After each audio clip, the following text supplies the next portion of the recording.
በጊዜ ምህዋር ውስጥ ሲያጋጥሟት የነበሩ ፈተናዎችን እየተሻገረች በሚመጥናት የከፍታ ልክ ለመቀመጥ ጉዞዋን የጀመረችው ኢትዮጵያ የአይችሉም ትርክትን ሰባብራ ጥላ የማንሰራራት ዘመኗን ማጣጣም ጀምራለች። ታላቁ ህዳሴ ግድብን እውን አድርጋ አትችም የተባለችበትን የታሪክ አጥር ሰብራ መቻሏን ደግሞ ለዓለም አሳይታለች። ጥቁሮች እንደምንችል፣ ጥቁሮች እንደምናሳካ በጥቁር ዘር ታሪክ የመጀመሪያው ታላቅ ስራ ህዳሴ ነው። መፈጸም ማስፈጸም ይቻላል የሚለው ነገር ህዳሴ ያስተምሯል። ለዚህ ነው አንዳንዶቹ በመልእክቶቻቸው ይሄ የፓን አፍሪካን ግድብ ነው እያሉ የሚያነሱትና ስለዚህ ይቻላል የሚለው መንፈስ ለአፍሪካውያን በትክክል አስተምሯል። የህብረ ብሔራዊ አንድነትና የማንሰራራቷ ዘመን ማሳያ የሆነው ታላቁ የኢትዮጵያ ህዳሴ ግድብ በተለይም በቀጠናው የጂኦፖለቲካ የበላይነቷን ያስረገጠ ሆኗል። በጣም ኢንተረስትድ የሚያደርግ ምንድነው? ከዚህ በኋላ ኢትዮጵያውያንን በከፍታ ነው የምናገኛቸው።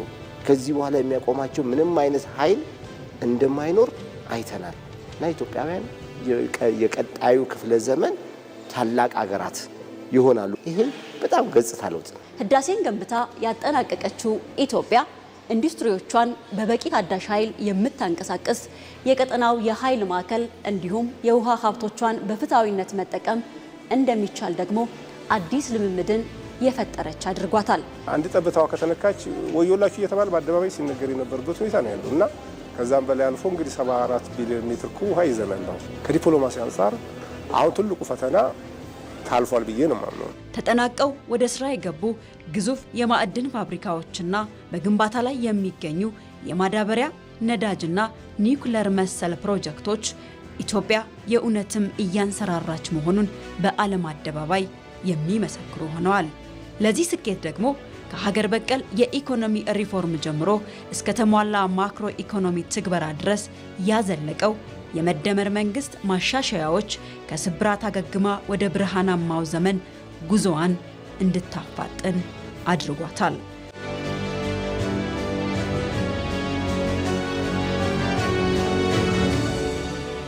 የቱሪዝም ኢንዱስትሪዋ በእጅጉ ተለውጧል። ከጎርጎራ እስከ ወንጪ፣ ከአላላኬላ እስከ ቤኑና፣ ከጨበራ ጩርጩራ እስከ ንጋት ሐይቅ ድረስ የኢትዮጵያን ከፍታ የሚመጥኑ የቱሪስት መዳረሻ ቦታዎች ለምተዋል። እነዚህ የተሰሩ ግዙፍ ፕሮጀክቶች በገበታ ሸገር ለሀገር ለትውልድ እንዲሁም አሁን የህዳሴ ግድብ የኢትዮጵያ የባንዲራ ፕሮጀክት ነው። የነበረው ውጣ ውረድ ያለፈበት መንገድ የተሰራበት የኪነ ህንፃ ዲዛይንና ጥበብ እና በውስጡ የያዘው ማሲቭ የሆነ የውሃ አቅም ስናይ በራሱ አንድ መዳረሻ ነው መጎብኘት የሚችል ነው። ከሱ ጀርባ የተፈጠረው የንጋት ሐይቅ ስናይ በጣም ግዙፍ ሐይቅ ነው። ሰው ሰራሽ ሐይቅ የተፈጠረ በተለያየ ፍላጎት ከወጣት እስከ አዋቂ በተለያየ ትምህርት ባክግራውንድ የኢኮኖሚ ባክግራውንድ ያሉ ዜጎች በቀላሉ የሀገር ውስጥም የውጭም ኢትዮጵያን መርጠው እንዲጎበኙ የሚያስችል አቅም የፈጠሩ ናቸው፣ ማግኔት ናቸው ማለት ነው። በዲፕሎማሲ ካየ ነው አጀንዳ ሴት የምናደርግበት ትልቅ ኮንፈረንስ ኢትዮጵያ ውስጥ ያመጣል። ስለዚህ እንደ አንድ ሶፍት ፓወር የዲፕሎማሲ ቱል እየተጠቀምንበት ነው እና የሀገራችን አጠቃላይ ከፍታ አቧራ ለብሰው ተደብቀው ተረስተው የነበሩትን ከማልማት የኛን ዘመን የሚመጥኑ አዳዲስ መዳረሻዎችን ሰርቶ እስከ ማለፍ ታሳቢ ያደረገ ስለሆነ የኢትዮጵያን ከፍታ በዛ ልክ ያሳያል። ለኢትዮጵያ ፕሮስፔሪየስ የሆነች ሀገር እንድትሆን ደግሞ ትልቅ ፋይዳ ፈጥሯል ብዬ ነው ማምነው። በዚህና በአየር ንብረት ጥበቃ ላይ ከተሰሩ የአረንጓዴ አሻራ ስራዎች ጋር ተደምሮ ኢትዮጵያ የኮፕ 32 ጉባኤን እንድታሰናዳ አስመርጧታል። Hearing no objections, it is so decided.